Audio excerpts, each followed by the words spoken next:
imimix na natin guys yung ating egg chicken sandwich bread guys.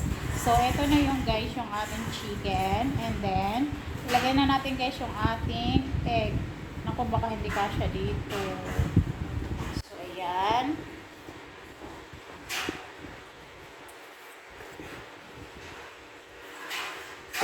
Tapos, maglagay na tayo guys na lagay na natin yung mayonnaise guys. Ganyan lang ang paggawa guys ng egg chicken sandwich guys. Wala ka nang ibang ilalagay kundi yung mayonnaise lang.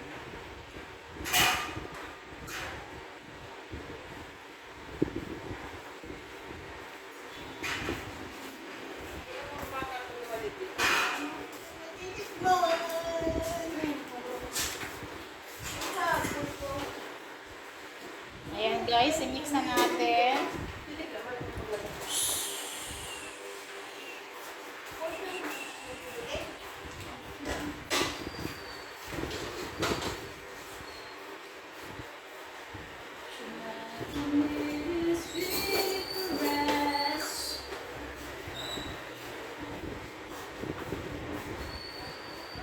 Ayan, i-mix natin guys ang ating chicken.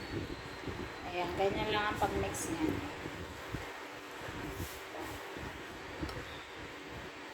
Hindi pwede maraming mayonnaise guys kasi hindi maganda sa kalusugan ang mayonnaise. Kaya konti-konti lang, katansya-tansya lang natin.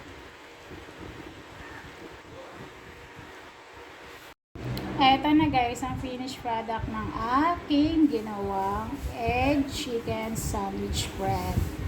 So, ayan na guys. Ang ginamit lang natin dyan ay tatlo guys. Egg, chicken, and then mayo. Thank you for watching.